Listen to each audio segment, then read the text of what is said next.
Welcome to another edition of Crime Time with DutyRon and Ed Wallace. But Ed Wallace is not here with us today because we know he is suffering from COVID-19, and I will give you an update on Ed Wallace shortly.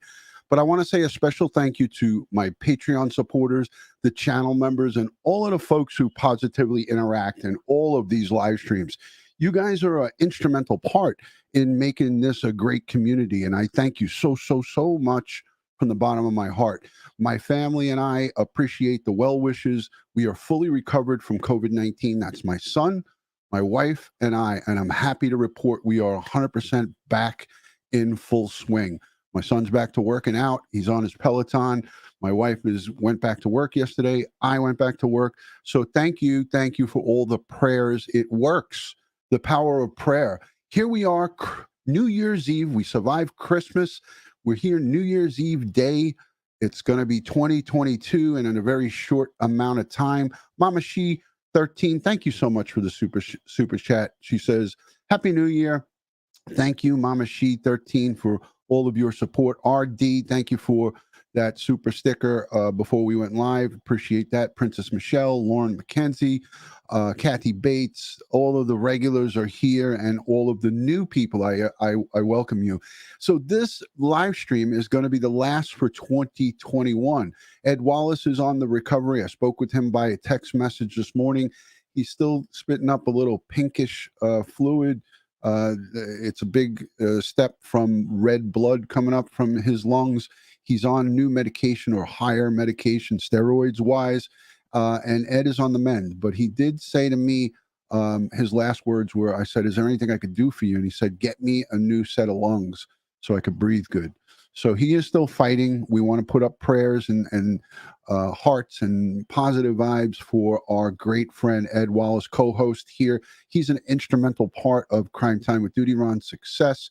He came aboard midway through this year, and I can't say enough good about Ed Wallace. But the three top cases that we covered here on Crime Time with DutyRon is Gabby Petito and Brian Laundrie, the Orrin and Orson West disappearance in Bakersfield, California City, and Summer Wells. Those were my top three.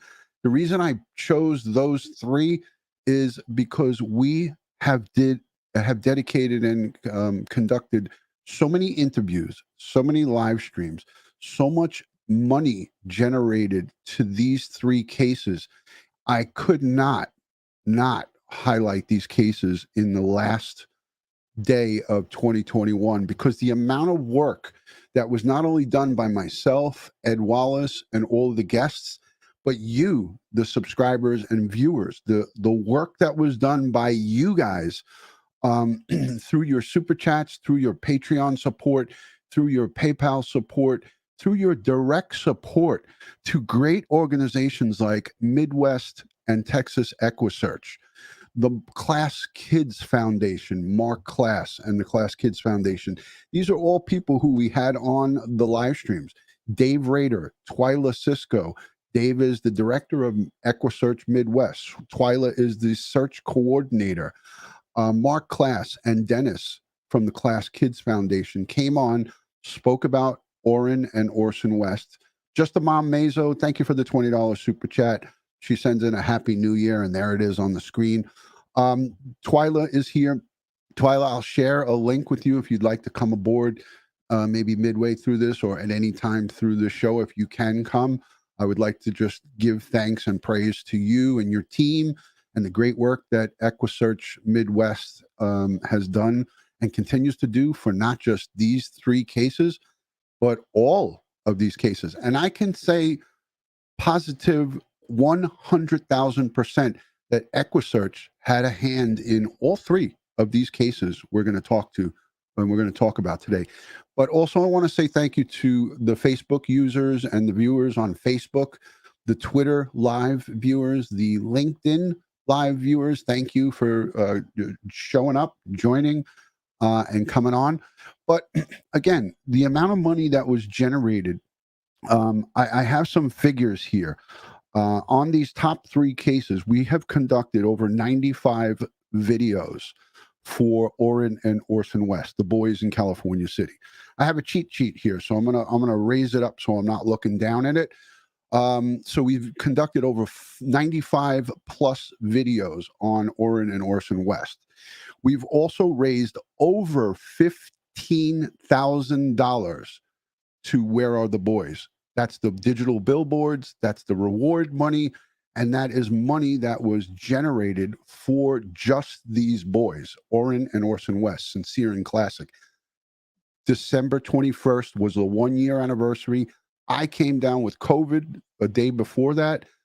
I did some interviews. I'm going to show you the interviews here. But these cases are not deep dives because I did 95 plus videos on Orrin and Orson West. We have contributed as a community at Crime Time with DutyRon over $15,000 to Where Are the Boys, Orrin and Orson West. And I can't say how proud I am of all of you guys. You guys are just unbelievable. Truly, hands down, the best true crime community members on YouTube. You guys. Now, over to Summer Wells. We have conducted over 50 videos. That's live streams that are positive, live streams that are educational. 50 plus videos. We have raised over $3,000 and sent it to EquuSearch Midwest. Over $3,000 plus another $500 to the reward money at Civis Bank. And we've also made donations in the name of all victims of domestic violence and battered women's shelter. We're talking about the Gabby Petito case, 83 plus videos, over $3,500 sent to the Gabby Petito Foundation, and Sunrise, the battered women's shelter, a $1,500 donation from Crime Time with DutyRon went out in the name of Gabby Petito on Popcorned Planet. I always get it wrong. Sorry, Andy. That comes from you guys. And that's just an unbelievable overview of the good, positive things that we have done through educational live streams, through generating money through the internet and repurposing it. That's the good that you guys do. So I tip my cap to you guys and I give thanks and praise. We're going to start off with the Gabby Petito case. This is just a video. It's about a month old, but it's a video that gives you an overview of where we are. Fast forward to today, we have Gabby's parents requesting through their attorney. We have Nicole and Jimmy Schmidt, Joe and Tara Petito requesting Gabby's personal belongings. They're asking, they have to do it through attorneys because the Laundrie family are such scumbags that they were not going to just voluntarily give up her personal property. I'm sure that that includes the van, whether it's still in custody of the FBI or not, we don't know. Her personal belongings, her clothing, her personal articles. Don't forget, she lived at that house in Northport for over 2 years. So her personal belongings, you know how much stuff we collect in 2 years? So they want to get her stuff, their deceased daughters, their murdered daughters' stuff back. And, you know, I got to tell you, I've been speaking with Nicole Schmidt by text message on Facebook almost every day. And this holiday season was no holiday for them. It was agony. They have younger kids, they have other children, and they had to do and go forward for their children. But you know how sickening and how disgusting this whole struggle to get their daughters, their murdered daughters' personal effects back, you have to go through an attorney. It's disgusting. It just brings it to another level. But here we go. Here's a little bit of Gabby Petito. This is, again, not brand new because there's not a lot of new updates, but this gives you a basic overview from the beginning to November 28th. So here we go. Petito. Never goes outside. Tonight, a new revelation in the Gabby Petito saga. Roughly a month after her fiance's remains were found in a Florida nature reserve, the medical examiner said Brian Laundrie died from a gunshot wound to the head, and his manner of death was suicide. The Laundrie family attorney releasing a statement writing in part, Chris and Roberta are still mourning the loss of their son and are hopeful that these findings bring closure to both families. Laundrie was named a person of interest in Petito's disappearance, whose body was later found near a campsite in Wyoming. The coroner announced a 22-year-old was strangled to death. Their story captivated the nation. I love the band. The pair had been on a cross-country road trip chronicling their journey before Laundrie returned home to Florida alone. Shortly after Petito was reported missing by family, Laundrie vanished too. Body cam footage released by Moab police revealed a domestic dispute between Petito and Laundrie before she went missing. The footage shows an officer questioning Petito after police pulled over the couple's van. I slapped him in the face. You slapped him first, and then just on his face? You just told me to shut up. The FBI led a weeks-long manhunt for Laundrie before his remains were found in the Florida wetlands. The Laundrie family lawyer Steve Bertolino spoke with Top Story the day his remains were identified. Did your clients know their son, Brian Laundrie, was going to disappear when he left the house that day? No, they did not. What I can tell you is that Brian was very upset when he left. Petito's family had previously called out the Laundrie family directly. Anyone that lived in that house is a coward, and they don't know how to stand up for their actions. Telling Dr. Phil they believe the Laundries were withholding information. Somebody needs. And I got to tell you, I still feel to this day the Laundries are holding out information. Just by a show of hands in the chat, I want to know how many people are on board with this. How many of you here feel, and some might not feel this way, but how many feel that the Laundries are holding out on information that they clearly knew that there was something not right with their son coming back without the love of his life, someone who's been living in their home for over 2 years, and they just let him put his head down, and they didn't know anything.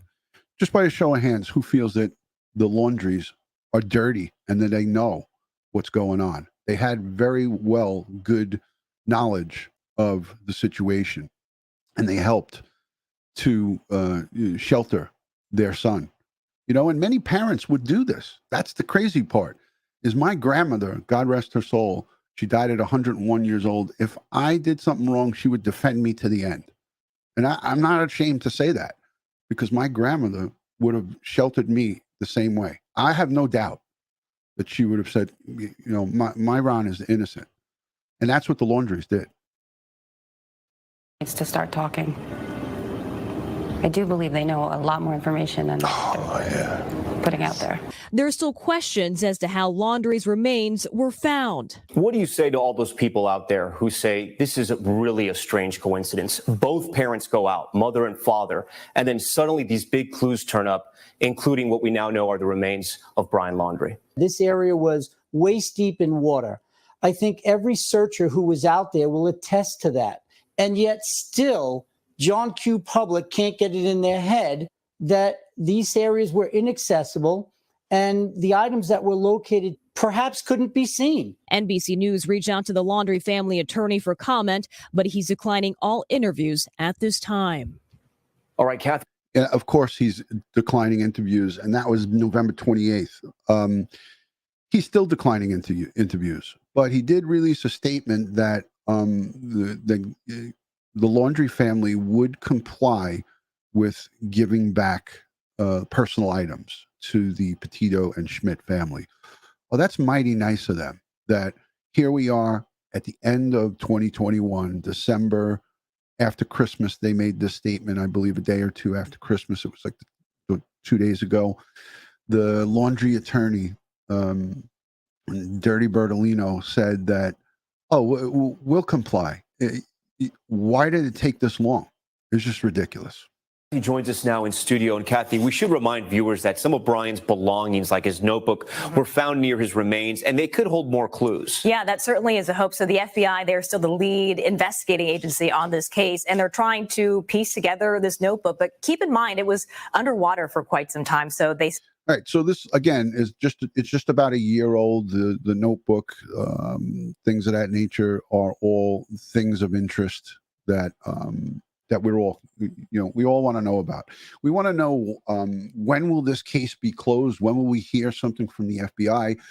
A lot of unanswered questions, and the same thing goes for Orrin and Orson West, Sincere and Classic, Summer Wells. There's a lot of unanswered questions in those cases, but I don't think that we're going to give up anytime soon, looking for answers to these very, very complex questions, like what is the context of that notebook? Is there any digital evidence that they could release now that there's not a criminal investigation still going on? Will the Laundries, Roberta and Chris, be held accountable of any crimes committed therein? Did they aid and abet a fugitive? Is it possible that they could come up with evidence that will make them stand charged with a crime? These are all good questions, and we all have those questions in the back of our minds. There's still some people that think that Brian Laundrie is still alive somewhere, because again, we had Dr. Murray Marks, we had Larry Dobrin, a forensic odontologist, the dentist forensics. We had Dr. Larry Dobrin, we had Dr. Murray Marks, and we had Dr. Ian Dador from Australia come in, the bug doctor. And we had 3 forensic doctors, the anthropologist, the odontologist, and the bug doctor. I love to call him the bug doctor. So, again, there's going to be folks that always feel that there's still more to this. I just think that, as far as the Petito and Schmidt family, they want to just move on, and they want answers, right? They want to know, is this case closed? Is there more to it? Was there continuing battles between Brian and Gabby, domestic violence wise? How did they get along over those 2 years? These are questions that we all have. Was this an ongoing thing, or did this just develop? Those are the questions that are unanswered. Those are the questions that we all have. This, again, is by no means a deep dive. I want to segue over to our boys, Orrin and Orson West, reported missing December 21st, 2020, right before the break of 2021. We started covering this case on January of 2021. A year went by, and I was down and out and sick, and I couldn't give you anything. I was weak. I was sick. But we have Jacqueline and Trezell West, the adoptive parents, first foster. They get out and they put a statement out in front of the media just a few short days after the 21st. And they say the boys got out of the gate. He was taking in the firewood. We know that bullshit story. It's a bunch of hogwash. None of us believed it. I have 95 plus videos, including videos with Mark Class from the Class Kids Foundation, Dave Rader, Gene Miller, Gene from the drone pilot, Gene Robinson. Why was I saying Gene Miller? I was getting him mixed up with Tim Miller. Tim Miller, the founder of EquuSearch, came on, spoke about the boys. Here's a little piece that they played over in Bakersfield in the local. So let me play this for you guys. Stand by a second. I know I got to pause it. Hold on. There's a lot of people. Hold on. Here we go. Here's a little bit on Orrin and Orson West, Sincere and Classic. Let's take a peek at this.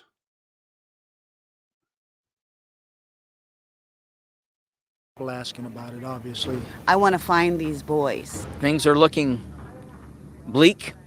There's too many missing cases in this town. It's one thing when you see these stories on TV and they're happening somewhere else, and you repost the pictures, you repost the memes and everything. But then I came home and I told my wife we need to call the cops. My babies are supposed to be missing from this house. But when it happens right down the street, it hits a little bit different. Some kids to come up missing, it's terrifying. This is a great opportunity for somebody to come forward and with the right information and help us get to the truth. A year ago today, December 21st, brothers Orson and Orrin West were reported missing. 12 months of prayer vigils and searches. 1 year of asking questions that as of today have no answers. 17 News has followed this case since day one, and now we have new information. Information that could unlock clues that might help answer one question: where are the boys? All right, I'm going to stop this just for a moment. Okay, I'm going to stop this because this is about a 10-minute clip, but this is a good clip about Orrin and Orson West. Sincere and classic. Robin, thank you so much for the super chat. Let me put that quickly on the screen. I'm stopping this for good reason. Robin Lane sends in a $50 super chat, and she says, "So glad you and your family are feeling better." Thank you, Robin. Thank you so much. We're back to somewhat normal, if there is a level of normalcy. Let me come back on because I have a special guest who's just chiming in. He's coming in from the mobile. You guys know and love this man. He is dedicated his life to finding the missing. Lost is not alone is part of my mantra now. This is, I wear the wristband of Midwest EquuSearch. Dave Rader has graciously joined us here in this live stream from the mobile. He's just coming out of the gym, so he's probably looking real buff for the ladies. He is the director of Midwest EquuSearch, the Ohio chapter. Dave, thank you so much for joining. It's a pleasure to have you, and I give thanks and praise to you and your organization and all the good that you've done in the years past, but especially in 2021. I'm thankful for you, Dave. As well as I am with you, Ron. It's we met under some nasty circumstances, of course, but the thing is the work that you have done and the word that you have gotten out for all of us, and being the voice for the missing, has been very instrumental. And we can't I can't thank you enough, as well as this organization, for you being a part of this. And I thank you tremendously from the bottom of my heart, and I speak for everybody that's with not only EquuSearch Midwest, but also with Texas EquuSearch down in Texas. Yeah, the two groups, I pulled you guys in because I was covering these cases, right? So my thing is let me reach out to a great organization like EquuSearch. I called the Texas office. I got a hold of the folks there. They put me right on to you because we were in the midst of summer wells. Now, unbeknownst to me, we have a list of unbelievable accomplishments that Tim Miller, the founder of Texas EquuSearch, and yourself, 1,860 searches in 42 states. Now, those numbers are probably have risen. 42 different states. And outside the country, the Natalie Holloway case in Aruba, Sri Lanka, Mexico, Jamaica, the Dominican Republic, and Nicaragua. Over 400 people returned safely by EquuSearch. Not only Midwest, but the Texas EquuSearch folks. 238 plus sets of remains of missing persons, their loved ones, brought home by this very organization. That, to me, are outstanding, astonishing numbers. Those numbers we want to see. We want them to see them go up, although recoveries are sad. Dave, you've spoken about much of the different cases that you've worked on. You're working on numerous cases right now, but I'm honored to sponsor and to be the law enforcement liaison of EquuSearch Midwest, the Midwest chapter. You guys are a class act, and the amount of communication that Twyla, you, Gene, and all of these people, the team is just unbelievable. Dave, we've sent probably over $3,500 in revenue to you through the wristbands, through the donations, and I don't even know what the numbers are. I know me and you both we aren't good. We leave it up to the ladies with the numbers, but over $3,500 in donations just alone generated from Crime Time with DutyRon and the great people on there. Do you want to talk a little bit about some of the great experiences and the great reach outs that you've had from some of the people from this community? Oh my God, it's been absolutely overwhelming. this is the first time I've ever done anything like this as far as on YouTube. And as I've told you off camera and in our friendly conversations is that I think that this and Bill and Joe's program would be the only three that I would ever come on and feel comfortable enough, because you guys are doing it for the right reason.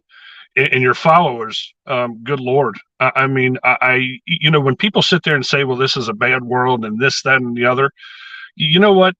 I don't really think it is. I see some terrible things, but I also see a hell of a lot more good than I do evil. So with that being said, I mean, your people, your listeners, are so gracious to support you and to support what they believe in, and that's bringing the missing home. I hope to God that we don't have to sit there and have my phone ring this year. I would like to see that number absolutely cut down tremendously. But again, I had 3 phone calls yesterday. I know Twyla had a couple that she got off of the email. So I mean, it's just I just want it to stop. But but as long as I'm able to do it, and the good Lord will allow me to do this, I'll continue doing it. Dave, and I know that to be true because I have communication with you on a regular basis. I had the 2-week period where I had COVID holidays, so we lost touch, because of my sickness and the things that I was going through. But I still had to, even during the course of that, I got messages from you. You text me, you called me, because you genuinely care, and that's rings true to the service that you provide. Now, searches for Summer Wells, you guys have been down there 3 times and more, because there was the behind the scenes work with the drone and things of that nature. I know that EquuSearch never gives up on any of their cases, and if you were called upon back by Hawkins County, I know without even a blink of the eye, you would drop everything and come back over there and provide assistance. But I want to say thank you for these 3 cases that I'm highlighting. The Gabby Petito case, your guy, Gene Robinson, reaches out to me. I'm in my office, and he says, Ron, they need our help in the Grand Teton. In Wyoming, they're going to need us. This is before Gabby was recovered. And I said, Gene, let's call over. And he said, I'm already on it. He already called over into the Wyoming authorities, and he was on standby, ready to go. I spoke to Nicole and Jim Schmidt by text message. I introduced myself on behalf of EquuSearch, and they said, thank you. Thank you. If we need you, we know we got you here. But we all know what happened with that case. It, developed. We had Red, White, and Bethune take that video footage, which brought the searchers right to Gabby Petito's remains. Orrin and Orson West, I reached out to you and Tim, and I said, guys, I need you to help me with these boys. And you guys really knew about it, but you didn't ever get a call on it. We made phone calls back and forth. You said whatever we got to do, and we got the drone guys out there and shot hundreds, thousands of pictures, thousands of pieces of aerial shots and videos that we can't really get into here and speak about. But I want to say thank you for the service EquuSearch provided for Gabby Petito. The search continues for Orrin and Orson West, Sincere and Classic. The search for Summer Wells. The amount of footwork and the amount of searching that you guys did down in Tennessee is just overwhelming. And I can't say enough thanks to you and the complete team. I was looking at the old footage that we created and just beaming with pride in what you and your organization did. Dave, just talk about some of the legwork that was done on Summer Wells, and how many man hours with traveling and ticks and porcupine pricks and all kinds of stuff that was going on there. I mean, it takes, and again, a lot of people don't understand the behind the scenes. They just see, people beating the bush. But there's a lot of strategic reason of where we get put into, and there's a lot of homework, and there's a lot of thought process and process. It's all basically a process of elimination, only for the simple reason that you're trying to, again, my whole saying is we didn't create the scenario, we're trying to rectify it. So Yeah. you have to have a lot of people in place, in this, not only our organization, but the outside resources that we use with Gene and Chris and some of the other rescue teams and law enforcement. It all sits down at in a command center, and there's a big powwow that goes on to put this all into action. And again, this is some of the most roughest terrain that I've ever been into. I think about the people that are out west and some of the things that they have to go through with the wilderness. I tip my hat to them, because just going down into the foothills of Tennessee, over near the Carolinas and West Virginia and Virginia, that stuff is brutal. And to try to find something that is as small as Summer Wells is undaunting at best. And like you say, there's bears out there, so we have to take precautions on that. There's the ticks. I mean, ticks were in abundance. Sticker bushes, the heat. So there's a lot of things that go into the prep work. It's not like you show up and just go searching. I mean, there's a lot of legwork in between to put people in the right spots and try to figure this out. Yeah, Dave, again, people don't understand that there is so much planning. There's so much pre-planning. There's so much during the search planning. There's so much juggling around, because you're getting information from law enforcement, right? You're communicating with them. They're telling you the places where you can and can't go for the most part, what's private property, what's public property. There is so much that goes on communication-wise behind the scenes. And, again, I was honored and happy that you nominated myself and Bill and Phil to be the law enforcement liaison. And I really stepped up with you guys, and when it came to Bakersfield and the authorities there, I really got a little pushy with them, because I said, listen, we want to help you search for these other missings, but if we're going there, we need to search for the boys as well. And he put me right on to the lead investigator and the supervisor, and we got that done. Right. Summer Wells was there was nothing different. There was the struggle with the powers that be to get us to come back there. It was almost like we had to fight them. But the public has to understand, we're not there I was just using that as a figure of speech. We're there to be that bridge and be and work hand in hand with law enforcement. We need them, they need us. And when we're ready and able to give them assistance and they want it, then we're there, full boat, full tilt. But again, there was a lot of conversations behind the scenes that we couldn't speak about, that we won't speak about. But that's the bond that your great organization has, and the reputation that you guys have is stellar. It's spotless. You do things the right way. You do things with class and dignity, and you do things for the family. The lost is not alone is not just a term that we just throw out there. It's not used loosely. It is a serious term, and Twyla and yourself and your whole team, they live by that. And that's why I love, I'm in 2022, I'm dedicating my channel to missing persons cases, and also this child sex trafficking. My brother now works for an organization. He's a retired lieutenant with the police department. He works for an organization out here in Suffolk County. Parents for Megan's Law against these child pedos that are released into society. They monitor them.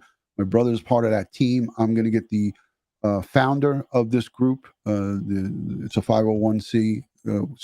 It's a nonprofit, and I'm going to do some informative live streams on that as well, because that is a big problem. We see it here with the possibility in Summer Wells, although I don't think there's a high probability of it, but that's there. It's always there and present. We have it with the boys, potentially. People think that they might have been trafficked, and who knows? We don't know.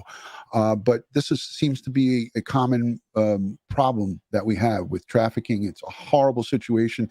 You heard about the TBI arresting or bringing back 175 of these kids and arresting numerous people. Dave, you come across it all the time, but I want to continue to highlight the good work that EquuSearch Midwest, the Ohio chapter, does Texas EquuSearch, what Gene is doing down there with Timmy Miller, and all the great work that the folks in both of these offices are doing. And I'll continue to talk about this till there's no tomorrow. But Dave, I can't say enough great about you and the people here who are donating to this great guy. Keep on donating. I'm going to link the direct donation straight to EquuSearch Midwest in this video. And Dave, I'm honored to call you a friend. You are Absolutely. a great person, and I'm wishing you health, happiness, and strength, and a lot of positivity, a lot of positive cases. And sometimes our positives mean finding somebody or some set of remains, but it's a positive because we're bringing something, we're giving back their loved one to the family. You want to just talk just a tad bit about that? No, I agree with that. This is a hand in glove. This is a well-oiled machine that you have created, Ron, and I'm very, I'm tickled to death that you made that phone call and we had that conversation that afternoon.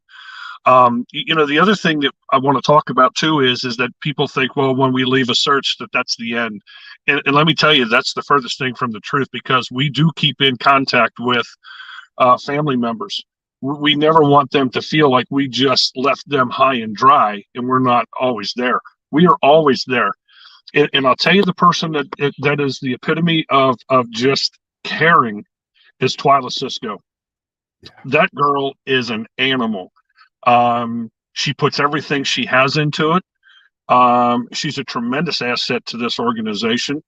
And just let me say one thing is that, when she does follow up with every single family member, even after we leave, just to let them know, hey, we're still here. We're still thinking of you. And if anything ever pops and comes to light through law enforcement and we need to come back, well, by God, we're going to come back. So,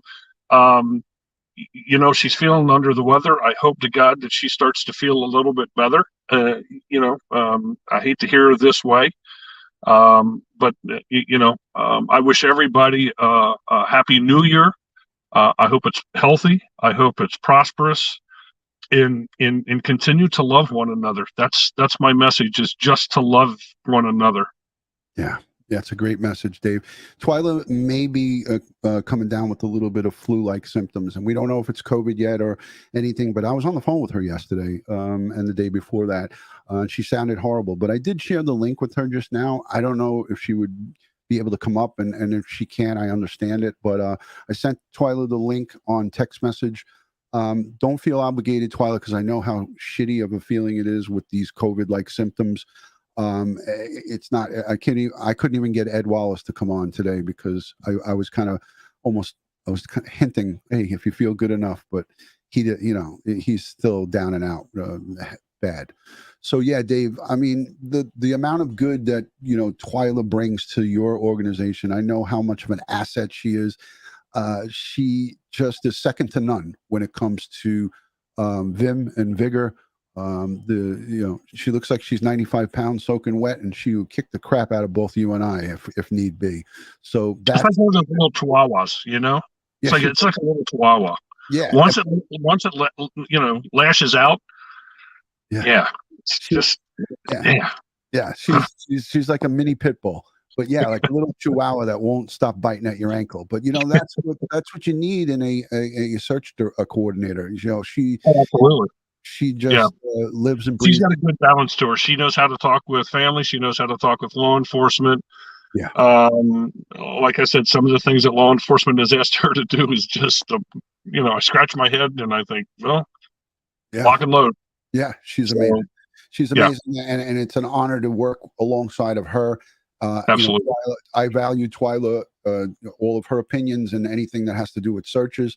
And she listens to me when it comes to the law enforcement side. And, it's such a great balance between all of us speaking together and, the amount of good that we're doing. And that's why I wanted to talk about these three cases, because you and your organization have been involved in all three of these cases. And, even if it was a small thing, a phone call, a offer of, hey, we're ready to go in the Gabby Petito, Gene was ready with his drones to get in his vehicle and drive up to the Tetons or fly there or whatever he was going to do. But he told me, Ron, they need us, and I'm ready to go. So, again, I made contact with Jim Schmidt, Gabby's stepdad. Nicole knew. I spoke to them at the funeral. I wore our EquuSearch garb. I had the hat, and that was the first time I wore a T-shirt to a funeral. I did iron it, though. I wore the EquuSearch Midwest T-shirt that you gave me and the hat to a funeral. I felt a little out of place, but I knew I was representing you guys. And let me tell you, Joe Petito really gave me it was, we were all worried about COVID, but he was just like, come, and he gave me a hug. And he was hugging the organization. I know he wasn't just hugging me. He was hugging the organization for the offer of help to search for his baby. So, we got a lot to talk about in 2022, Dave. You and I were on the phone planning and talking about future live streams and things of that nature. I encourage people directly support this group, EquuSearch Midwest. Go onto their website. It's going to be down below in the description. I've linked it. I know you got to run. You just came out of the gym. Dave, I love you, man. I thank you so much for everything that you do and continue to do. And I look forward to a very successful 2022 searching for the missing. Well, I appreciate that, Ron, and I love you too. You and your family. Again, here's to a blessed new year, a 2022. Let's make a difference. And the subscribers out there, they love you, Dave. Kudos to you and all that you do. And guys and girls, Dave is on behalf of EquuSearch Midwest and the whole team in Texas. He's sending you guys a lot of love and respect. I know that. I know I could speak for you on that.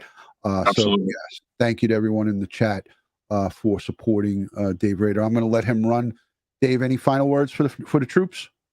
Nope. I think that we've covered everything. I love every one of you guys. Just remember that, and again, embrace each other. Let's make this world a little bit better in 2022. Because right now it kind of sucks, but we can one person at a time can make a huge difference in somebody else's world. Just remember that. So, lots of love. Yep, we do it together. Thanks, Dave. I'll see you soon, brother. Thank you. There he goes, Dave Rader. Everybody, director of Midwest, the Ohio chapter. Again, I will link that down below in the description. Please go over, and even if it's $5 or $1, please donate directly to him and his great group of searchers. They search for the missing, and they don't get paid for it. They do it for free. So thank you. Thank you, guys. Let's continue on with our boys, Orrin and Orson West. This is, I was in the midst of this, and then Dave came on. So let's get this back up on the screen. These are the boys that EquuSearch has done drone searching for over in Bakersfield in Kern County.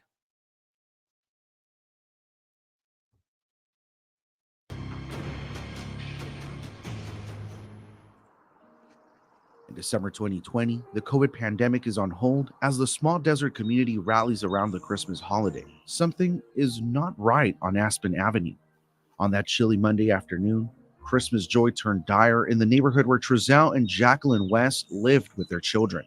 The tragic story of Orrin and Orson West began to unfold. They were just 3 and 4 years old. But that story starts back here in Bakersfield, a couple of years earlier, where the boys were born to their biological mother, Ryan Dean. She gave the boys their birth names Sincere and Classic, with the last name of Pettis from their father, Charles Pettis. I was at work. I noticed my baby cry wasn't normal when I got home, and I took him straight to the hospital.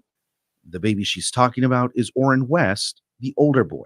And they say he had a femur bone. His femur bone was broken and twisted. She says this injury led to Child Protective Services taking both boys from her. I come from a good background. Like, I don't have a police record, never been in jail. The last time Dean saw her boys was the end of 2018. Taken from her, the boys were placed in the system. 34-year-old Trezell West and 31-year-old Jacqueline West became the boys' parents, responsible for their well-being, providing them a home. Eventually, the parents became the adoptive parents in 2019, renaming them Orrin and Orson West. The West home became fuller. There were already 4 other kids in the family, 2 biological and 2 adopted. The following year, the family moved to California City. All seemed well until Christmas 2020. And they came to us, and they became our children. We named them, and they are our children, and so we want them back. Trezell wanted to build a fire in the fireplace, and he went out the back door with the boys. That's the gate that they went away. And left the yard to gather firewood. That's the Walking gate. past the boys as he carried the logs into the house. I said, well, I didn't. I just wanted to stop it there. That's the gate that he allegedly says that they walked out of, which we know is hogwash. See them, so I came back outside and I started searching my backyard. I searched the whole thing. I realized that I left the gate open, and I panicked, came inside the house, searched the house, me and my wife. A neighbor's security camera shows the family's white van. The camera stated 4:32, but police confirmed the clock was off. It was really 5:32 in the evening. I turned my light on, I searched, I called their names. Talked to a gentleman on the street on the other side over there, he didn't see me. He called the California City Police just before 6, and the boys remained missing overnight. The next day, after searching the town and the nearby desert, California City Police got a warrant for the West's house. It became the first of many examinations of that property on Aspen Avenue. Canines went inside to track the boys' scent. The local police chief says the dogs found the scent inside the home, but didn't detect the children leaving the house. Let your imagination run wild. What I do truly believe is that night, there is no way that they could have got out of that the neighborhood without some sort of assistance. Now, I agree with Chief John Walker. I've spoken with him on the phone many times. And that statement that he just made there, although that was a long time ago, I still believe that to this day, that there's no way that they disappeared out of that home. There is no humanly possible way that Sincere and Classic made it or left that California City home. In fact, the neighbors who live directly behind that home has said that they never heard any children ever, never heard a dog ever in that backyard. Shannon, good to see you. Thank you for joining. The investigation ramps up. Police dug up the backyard. A few months go by and nothing new. No updates from police. I just want you to know I was interviewed by this reporter, and I'm going to be in this piece. So you're going to see some clips from me. This was before I contracted COVID. I believe I had COVID when I did this interview with this news reporter. So I'm going to be interviewed here coming up shortly, I think. Search slows. On March 1st, the FBI and Bakersfield police took the lead on the investigation. 5 days later, more than 50 officers and FBI agents searched for evidence in a southeast Bakersfield dirt lot. It's located near the Casa Loma apartments where Trezell and Jacqueline West used to live. Police say the adopted parents have been cooperative. Chief Walker confirmed the other 4 kids living in the home were taken into foster care and will remain there until a court case is settled. Trezell and Jacqueline West moved back to Bakersfield. The California City home is now boarded up and vacant. We've reached out to them multiple times for this story by phone, email, and social media, and never received a response. I don't know. I think trafficking. Many people believe they have the answer. I believe they were trafficked. It'd be sheer speculation, but I feel that, in my heart, in my investigative skill set, it's over 20 years in the largest police department in the United States. I felt that immediately the story that was being portrayed by the adoptive parents was not true. It didn't make sense. It didn't add up. There's a number of possibilities that could have happened. And I don't even want to speculate because, again, it's still an ongoing investigation. So I don't want to, give away any of my opinions because those are just that, opinions. I know how the investigation's gone and the way it's pointing, but again, because it's ongoing, I can't really comment too much on that. We use facts that are only known to law enforcement to impeach statements. And so I'm not going to be the one that's going to provide information. This case is too important. This investigation is too important. and I'm not going to be the one to mess it up. My faith was that it wasn't going to go this long, so I had to realize that it's not my timing, it's God's timing on everything. Biological father Charles Pettis shares his thoughts. But it's not nothing like you should just be like, oh, well, I don't know. If you did something, let people know. Because you hurting people's kids, you taking family away from family, you know what I mean? These were babies, you feel me? The family has retained a Beverly Hills law firm. 17 News obtained a copy of a September 2021 complaint filed by Pettis and his mother Brenda Pettis, where they alleged that the placement of Classic and Sincere under the care of the West was negligent, therefore leading to a presumed wrongful death of both brothers. Wrongful death? That's a disheartening development in the case. Antonio Castillo is an attorney for the family. And of course, they were missing for nearly a year until, obviously, unfortunately, remains were discovered not too far from the home where they were. He says Pettis, the biological father, has been asked to provide a DNA sample to compare with remains. But Castillo says he has no further information other than the vague report remains of some kind have been found near California City. We asked Bakersfield police for confirmation. A spokesman declined to provide information other than to say it is routine in missing persons cases to ask for DNA samples. Regardless, there's plenty of evidence that the county was negligent, the family's lawyer said. And we believe that they are responsible for the disappearance, and we'll see if that turns into more. And it's incumbent upon these bureaucrats. There's no question that Jacqueline and Trezell are responsible for the disappearance of their two children. And the reason their other four kids, the two biological and two adopted, were removed from them is for that very reason. Law enforcement and the powers that be, the authorities do not want four more kids to come up missing at the hands of Jacqueline and Trezell West. So that's why those kids were never given back to them. That's why Don and Candace Wells do not have their kids back either, because they don't want the rest of their children, the remaining children, to go missing. And don't you see the parallel here in Orrin and Orson West and Summer Wells? The kids of Don Wells and Candace Wells were in dire danger. And they were in dire danger before Summer Wells went missing. And it took Summer Wells to just disappear, as Candace says. I went over to my grandma's. I went to her grandma's and I came back and she was gone. Well, law enforcement doesn't want the rest of the kids to be just gone with that same stupid, shitty attitude. So that's why those boys are taken away, the rest of those kids at the Wells house. And that's why Trezell and Jacqueline West's kids are no longer with them, because they don't want them to just poof, be gone. Just a Mom Mazo, thank you so much for the $50 for the boys. Thank you for the super chat, super sticker, super chat. Let's let the rest of this play. And then I got one more interview I want to show you. Government agencies to do more with respect to the lives of children. You have evidence that the county was negligent, the family's lawyer said. And we believe that they are responsible for the disappearance, and we'll see if that turns into more.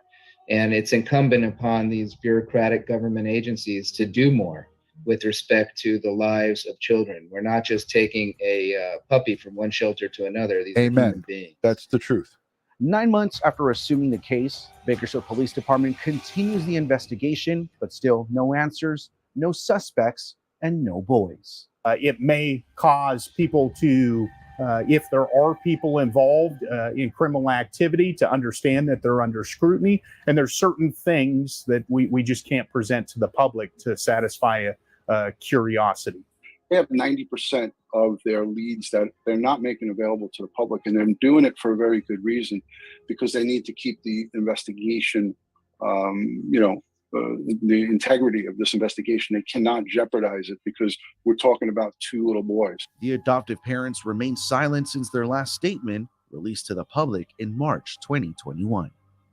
All sides should be out here together looking for the babies. That's all I said. But you can't force anybody to do something they don't. This is Roro, the biological cousin. She's been on this show many a times. Rosanna Wills. better known as Roro.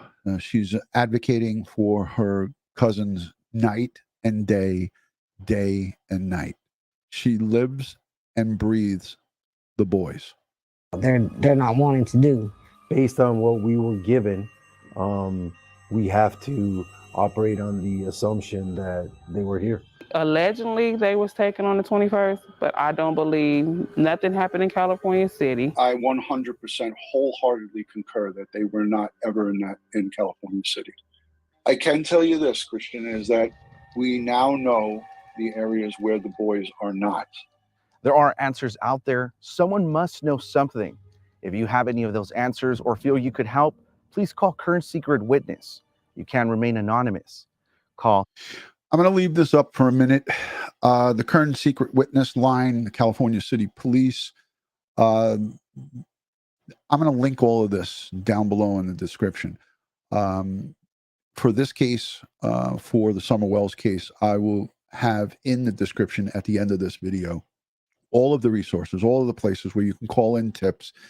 We need you to continue to call in those tips. And I got to say, it was my honor and a pleasure to do that interview. It was over 30 minutes. They obviously cut out a lot of the stuff that I said.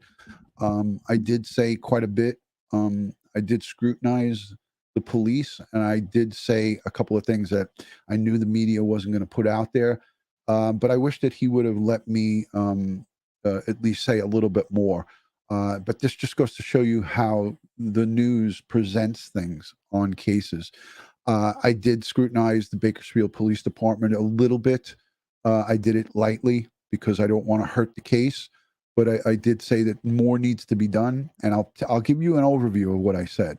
I basically said that Giselle and Jacqueline West and their entire family, not just on the West side, also on Jacqueline's side, they all need to be brought back in and re-interviewed and interrogated if need be. That every single person that Trezell and Jacqueline West and their entire family unit, that's all of Jacqueline's cousins, relatives, mothers, sister, brother, aunts, uncles, every one of Trezell's side, they all need to be re-interviewed and interrogated if need be. And I said that, and they didn't put it. Of course, they didn't air that. Denise Spalding, thank you for your generous super chat. I love you. I respect you. Denise Spalding says, filled with nothing but love and hope. And that is such a well-said small sentence right there. Denise Spalding says, filled with nothing but love and hope. Amen. Amen to that. But again, like I said, 30 minutes of an interview with me. And I also gave this reporter some very important questions to ask the Bakersfield Police Department. And of course, he did not get the answers. But I gave him a certain set of questions that no news reporter would probably know to ask the police. And he did ask them. So kudos to Christian for asking the questions. He's a good young reporter. He's feisty. I like him. But there is, again, I want to put up the Current Secret Witness. Thank you so much, Denise, for that super chat. I appreciate that so much. A lot of love for Roro. Richella Pranzo, heartbreaking to hear these stories. Absolutely. These are the top 3 that we covered, and they are heartbreaking. They're heartbreaking. So let me put up the Secret Witness again for everybody. I encourage anyone who knows what happened to these boys, because trust me, somebody knows. Somebody within Trezell and Jacqueline West's inner circle knows what the heck happened to these kids. And nobody's going to tell me that somebody doesn't know something. Because if you were to tell me that somebody within Jacqueline and Trezell West's family knows nothing, I would say this. Oh, hell no. And that's a little bit of humor that I had to put in there. But it's, oh, hell no. That is the truth. And I'll say it in my own words. So this is the Current Secret Witness line. Let me just cue up the next video that I want to show you, and then we'll move on to Summer Wells in the Summer Wells case. Again, I'm thinking about the Orrin and Orson West. Here's another local piece that I was involved in. I'm going to play this quickly for you guys. Hold on a second. Give me 2 seconds. You know me, I stink with technology. So here it is. From their adoptive parents' home, and tomorrow marks 1 year since the mysterious disappearance of 4-year-old Orrin and 3-year-old Orson West. They were reported missing from their adoptive parents' home in California City. David Kaplan joining us now with the latest on the investigation. David? Dave, Aaron, the more you talk to law enforcement and community members about this case, the more you hear how rare it is for two siblings under the age of 5 to both go missing at the same time and to have absolutely no sign of them. I want to say Dave Kaplan, also a nice, young, respectful reporter who I interviewed with. I told him that it is so rare that two brothers go missing. It's not rare and uncommon for one child to go missing, but to have two missing, it is extremely, extremely rare. And I did tell him that, and he didn't know it, but he did say it on air here. The more you talk to law enforcement and community members about this case, the more you hear how rare it is for two siblings under the age of 5 to both go missing at the same time and to have absolutely no sign of them. That's where we are still 1 year later in the missing person case of Orrin and Orson West. Keisha Stevenson has been one of the many community members looking for Orrin and Orson West. We just ask that everyone continue to pray and continue. We don't want to have to go a whole nother year, but if we have to, every 21st of the month, we meet at different locations and I pray. Trezell West, adoptive father of 4-year-old Orrin and 3-year-old Orson West, says the boys were playing with chalk in their backyard when he went in the house to drop off firewood. He says he came back outside and they were gone. He realized he left the side gate open. Trezell says he looked around the neighborhood and called out for the boys. No sign of them. After that, Trezell and Jacqueline West called police. California City Police were the lead of the investigation until Bakersfield Police took over in March. Due to more manpower and the boys' ties in Bakersfield from when they lived there. We've conducted 48 search warrants. We've conducted approximately 116 interviews. We've conducted or facilitated searches, 4 searches that occurred outside the state of California. Sergeant Robert Pear with BPD says they've conducted 27 area searches in California. They continue to work with the FBI, the National Center for Missing and Exploited Children, the Kern County DA's office, and the California City Police Department. Early this year, Jennifer Nobles helped to raise money for 2 different billboards across Bakersfield. The billboards had the boys' names and faces and a number to call. People have them literally on their fences, some of them live on busy corners, in their neighborhood, people have them on their businesses. When I met Jennifer, she inspired me because I saw a young, a woman, a housewife, mother of children, put out $2,000 of her own money, and I was inspired by that. And I said, you know what, how can I help with this? DutyRon is a retired NYPD detective turned YouTuber. For 9 months, he has been raising money through his YouTube channel to keep a billboard for the boys on Niles and Merle Haggard off 99 in Bakersfield. That's our billboard that we sponsor every month. That's the size of the digital billboard that this channel, through your generous donations, through the generous donations of people, everyday people across the globe, the money that gets sent in has kept this board that you are seeing right there on Highway 99 in Bakersfield. It's huge. And it's their face every day. And it's thanks to the Crime Time with DutyRon subscribers, great people like yourself. It's there because of people like you. And I can't thank you enough, all of you, for subscribing, for sending in those donations, for sending in your love, for following this case. You guys, even a $1, some people send me $5, some people send me $2, and they say, for the boys. And that's what we've done. That's what we've done. Over $15,000. Here's my cheat sheet. I'll go back to it again. $15,000+ 95+ videos for Orrin and Orson West. This is the highest covered case that I've ever done on YouTube with the boys.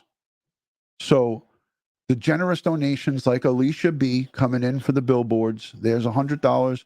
It comes straight in. If you want to contribute directly through PayPal, so YouTube doesn't take their 30%, you could send in a payment on my website.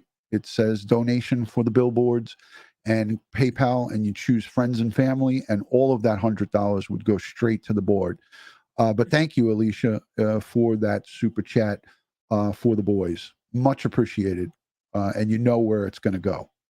So let's continue this this report.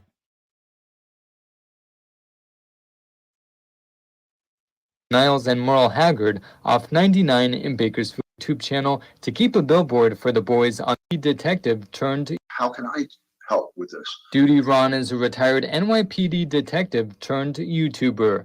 For 9 months, he has been raising money through his YouTube channel to keep a billboard for the boys on Niles and Merle Haggard off 99 in Bakersfield going. He says on his channel he has 2 different body language experts analyze the interviews Trezell and Jacqueline West gave to the media 2 days after the boys went missing. They never mentioned their children by name. That stood out. Huge red flag. He says also they mentioned the boys in the past tense. There was also no emotional connection, like the West saying, "We love and miss our children and just want to find them." He says he will continue to keep raising funds for the billboards month after month for the boys. As a prior law enforcement professional, I know from my experience how important it is to have faces and names out in the general public, because we need the public to come forward. Tomorrow I will be at the... We need the public to come forward. We need the public's help in solving this and many other cases, because as a law enforcement guy, I know how many cases get solved by you, by the people. Because when you see something and you say something, or something just bothers you, or if you're a friend who now turns not to be a friend of a criminal and they do something wrong and you know about it, you can call this anonymous secret witness line, you can call in the tip line, and you could give that person up. And that's why it's important that their names and their faces are out there, because you want people every day to be reminded that these 2 little babies are gone. They're missing. They're either presumed dead or out there somewhere. And we need to have it keep going. We need to have this case keep going. So that was the second piece that I did. And I also interviewed with him for over a half hour. And that was the bit and pieces that he used of the interview. Vigil in front of the house Trezell and Jacqueline West lived with Orrin and Orson and their 4 other children 1 year ago when they first reported the brothers missing. So let's just continue to talk about these cases. Let's continue to cover these cases. Again, we're not done with this. This is not the end of it by any means. This is not the end of it. We're going to get answers. We need to get answers. So thank you to, let me go back and say personally, thank you to the people who have given super chats. Jamie Johnson for the boys, $10. Thank you, Jamie. Blondie1025, thank you so much. Much love to you and Mom for the new year. I'm praying, obviously, every day for you and Mom. Polygraph, thank you. I appreciate that. Thank you for the statement. Yet the 2 boys the same. I totally get it. There's so many questions and so many comments coming in. Somebody also became a member. I want to say thank you to Rachel Chandler for being a new member. Thank you, Rachel, for becoming a member. And thank you to everyone who's given super chats. I think I got to everybody. Let me just see quickly. Hold on a second. Yes, I got her. Thank you. Whew. I hate when I miss the super chats. Christina Anthony sends in $20 for the super chat for the boys. Thank you for that. Princess Michelle, thank you for being here. The Joy Catcher is here. Lucretia. Let's go on to Summer Wells. All right. This is the 3rd case that we covered, most highly covered here on Crime Time with DutyRon. I got to go back to my notes. Got to go back to my cheat sheet.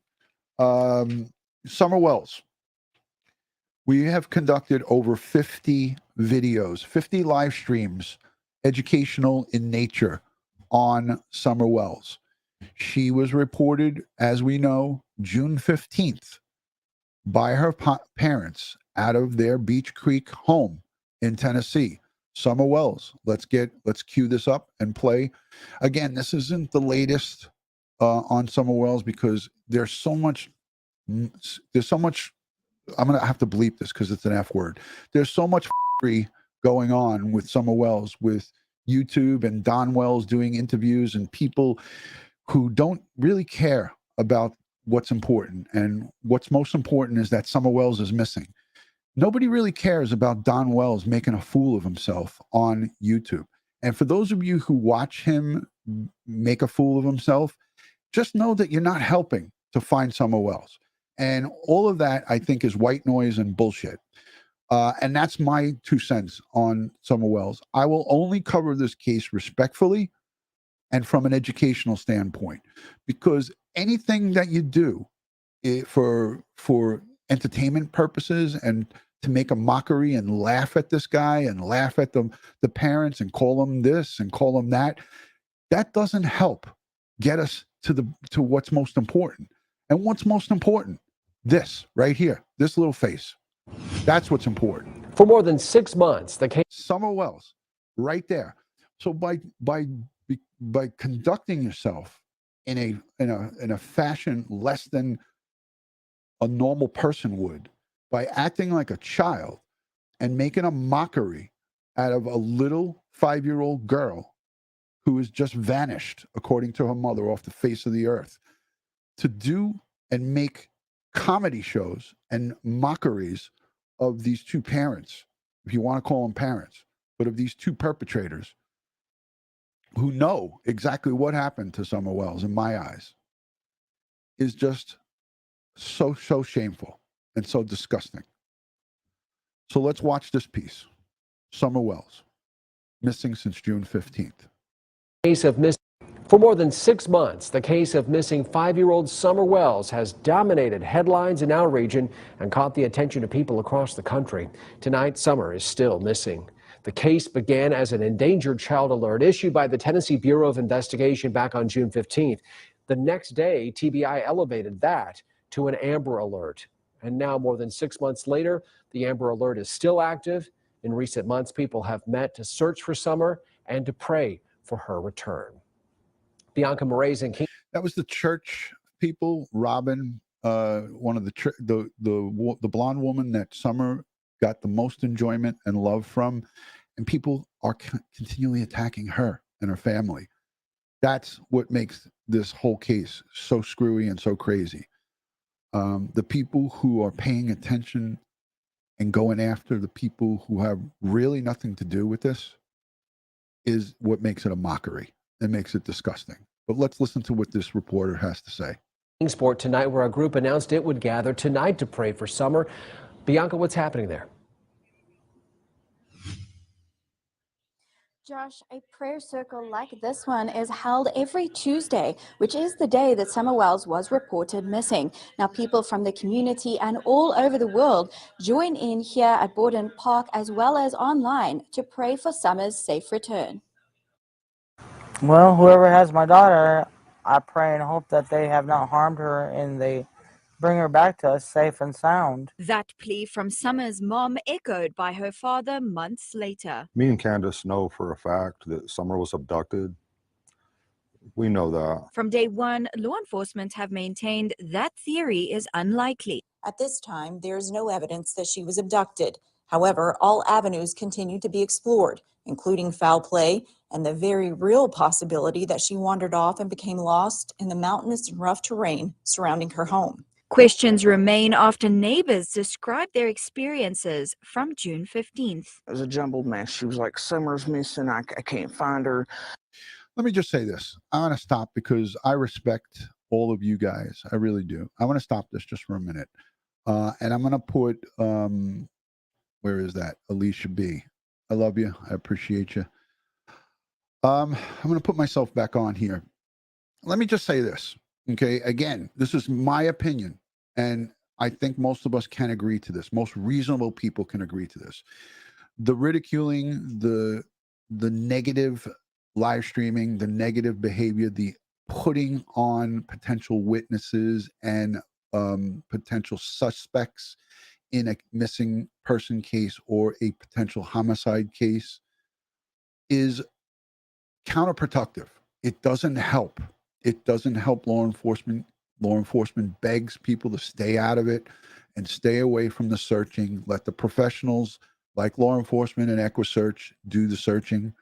It doesn't need to be done by civilians. You need to call in tips or any valid information, but all of the white noise and hogwash and all of the fuckery that goes on with all of this nonsense is not helping find Summer Wells.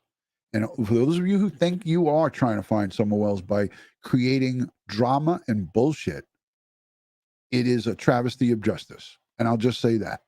And let's continue on with this. I encourage you not to encourage those people to do that stuff.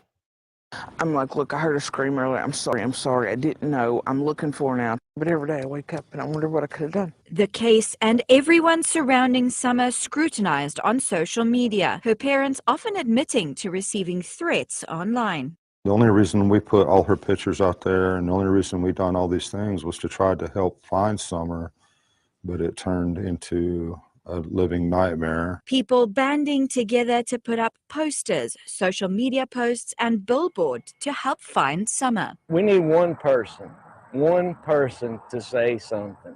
That's all we need. In early December, nearly 6 months after her disappearance, ground crews returned to Beach Creek to search the area that was far too overgrown over the summer months to properly search, all to no avail. Investigators have executed numerous search warrants. There's the drones. There's drone. That is good searching right there. Drones are some of our best friends at this point in the search for Summer Wells, in the search for any missing. We used drones to search for Orrin and Orson West, Sincere and Classic, almost a year later. You know, over the summer, we used this technology to search for the boys. Anything else is white noise. Any negative stuff is not helpful to finding Summer Wells or any of our missing. Lost is not alone. Doesn't get that. They don't get things done through drama and bullcrap. They get stuff done by being professional and doing what's right. And that's searching, and searching with integrity, searching with a meaning and a purpose, not searching for a purpose of your own, not searching to get attention of your own. It's searching to search for the missing. Period. Not searching for missing so you can look at me. Collecting all potential evidence. We've spoken with anyone and everyone associated with the Wells family, in some cases more than once. This includes neighbors, acquaintances, and those. This is Leslie Earhart, the TBI spokesman, speaking right now. Who was working in the area the day she disappeared. The case leaving veteran law enforcement befuddled. I've been through a lot in the last 44 years. Seen a lot, investigated a lot. Ronnie Lawson. But this is one of the top ones. Her parents still begging for her return. We just wish Summer could come home. At this time, the circumstances leading to Summer's disappearance are very much under investigation. So currently, it's an active and ongoing investigation. We're not going to stop until we determine what happened to her, and we're just taking it one day at a time. Those words spoken by TBI spokesperson Leslie Earhart in June were exactly the words she told me this morning when I asked about the investigation into Summer's disappearance. She said there are no updates, but they are still actively investigating and it is still ongoing. Live in Kingsport, Bianca Marais, News Channel 11. So again, you know, that's the update for Summer Wells. There's no new information. The sheriff is befuddled. He is got huge areas, land masses of searches where they know Summer Wells is not, and Dave Rader spoke about it. The EquuSearch has searched 3 separate times down in East Tennessee. They will continue, if asked, to go back there. I will continue to support them. I will continue to support respectfully anybody and everybody who is involved with purposefully searching for Summer Wells. Okay. Again, I've seen families. I've gone to families where their loved one went missing and came up deceased and made that notification. It's not a fun notification, and it's real. It's real life.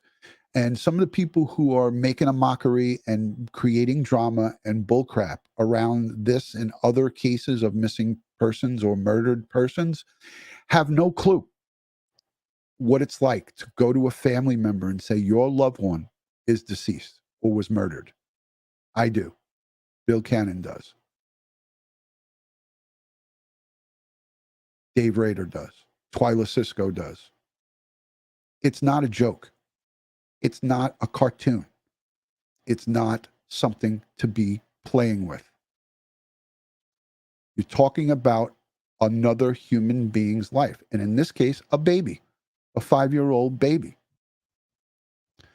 So grow up and stop messing around with people. Bianca, stop messing around with people. And that's what I have to say. There's nothing more that I could say. This is what it's about. When you see the stupid nonsense of people trying to make a mockery and laugh at Don Wells as he comes on and makes a fool of himself on their videos, and you support that, remember this face. Remember this picture. Remember this little girl. Keep that in the forefront and not some adult cackling and making a mockery of this. Think about this little kid. Think about it.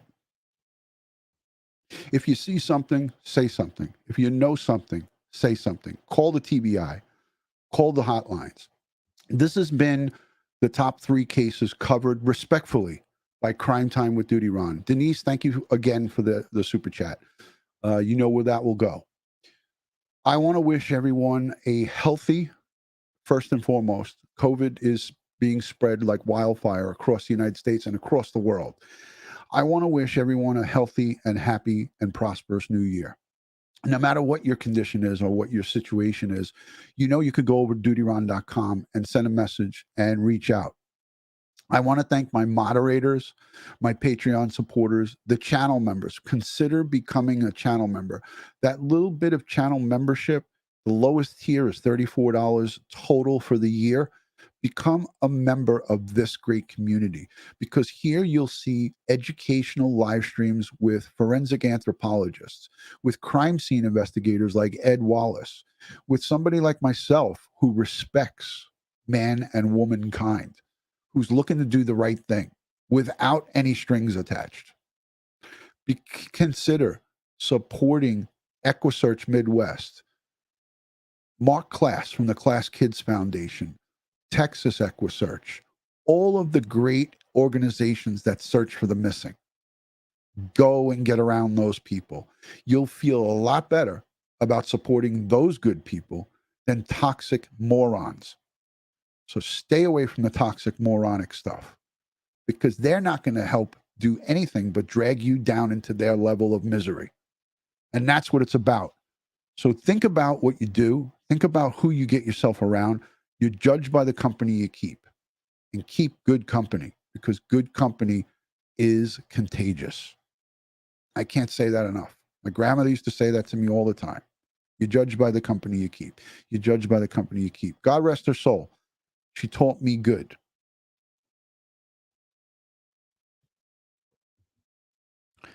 I want to thank some of the special guests that I had on over the course of time. Bayan Wang from 23 ABC.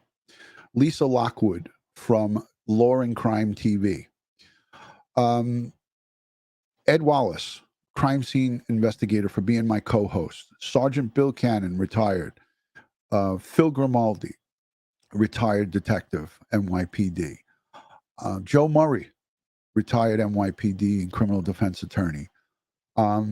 Just so many people. Dr. Darren Porcher, who I went through the academy with. Mark Class from the Class Kids Foundation. Dennis, his partner. The list can go on and on. Dr. Johnny Johnson, forensic psychologist. I want to also say thank you to Dr. Murray Marks, a forensic anthropologist. Dr. Barbara Butcher, a legal medical death investigator. Dr. Barbara Butcher, you are fantastic. Dr. Larry Dobrin, a forensic odontologist, the dentist. Thank you. Thank you for coming on and enhancing and educating the viewers of Crime Time with DutyRon. Thank you to Ian Dodor from Australia, Perth, Australia, my Aussie bug doctor. Thank you to Ian Dodor, who works with Dr. Murray Marks. And coincidental, I reached out to Dr. Murray Marks about the remains found in Knoxville, and he's going to get back to me on whether it was a female, male, with positive, extreme certainty. I won't talk about it if the news reports on it. I'll talk about it when he tells me if it was a little girl or not. So, that is just a small summary of thanks that our special guests have come on during 2021. Tim Miller, the founder of EquuSearch, Texas. Tim Miller was on with us. I can't say enough about the guests that we've had on. Our polygraph expert, Michael Della Penna, an FBI polygraph expert. Dan Ribicoff from the Steve Wilco Show. He came on and did a polygraph exam analysis of Trezell and Jacqueline West and Don and Candace Wells. Dr. Earwax. I mean, thank you, Fibro Floozy, for reminding me. And all of the great supporters, all of you guys, I wish you a healthy, first and foremost, a healthy and a happy new year. May you have peace and love, and may you become better people going forward. Remember, we all make mistakes in life. Nobody's perfect. So I'm wishing you guys a merry, a happy new year. We already had a Merry Christmas. I had a crummy Christmas, but let's pray for Ed Wallace. Let's give some prayers and positive vibes for my co-host suffering from COVID-19 and pneumonia. Ed, may you recover quickly and come back to Crime Time with DutyRon. We miss you, Ed. We love you. Trevor Lee, another special guest. You know, there's going to be plenty that I missed, but Trevor Lee, Dave Rader, Twyla, Gene, Brian from Oklahoma Search and Rescue. There's so many people. We've had so many fabulous guests. So we'll see you in the new year. Everybody, if you're celebrating New Year's Eve, be careful. Don't drink and drive. I'm staying home. I'm going to be right here in my house, sending prayers to Joey Brooklyn and his dad suffering cancer and fighting cancer. We pray for Joey Brooklyn, and his daughter now has COVID. COVID spreading amongst a lot of people. If you need to talk or need to reach out, go over to Crime Time with DutyRon, DutyRon.com. Send me an email. Say that you want us to talk, and I'll make time for you. I promise I will make time for you. Red, White, and Bethune. How could you forget Jen and Kyle? How could we forget them, right? Jen and Kyle. Unbelievable people. And you, the subscribers, the channel members, the Patreon supporters. I love you guys. Thank you to everyone that lit up the donations and the super chats. Pete and Richella Pranzo, Brent Montgomery, Crystal Champion, North Florida Gary. I mean, I could just highlight these names all day, every day. We're an hour and 30 minutes into this special. Princess Michelle, right? Look at these people. Look at everybody. You guys are freaking awesome. I could just do this all day long. Trevor JP, Real with Robo, Kellen, Mr. and Mrs. DutyRon, have a great new year. Blue hearts for the crime victims. Yes, yes. All right, guys. I'm doing the Italian goodbye, and it's getting boring. So let's end this on a positive note. As I like to say and end all of these live streams, God bless the world. God bless the United States of America. And God bless each and every one of us here in the chat. And all victims of crime and their families, but especially Ed Wallace right now, who's suffering, who's fighting to get his health back. And these three cases that I have highlighted, Summer Wells, the boys in California, Sincere and Classic, Gabby Petito's family.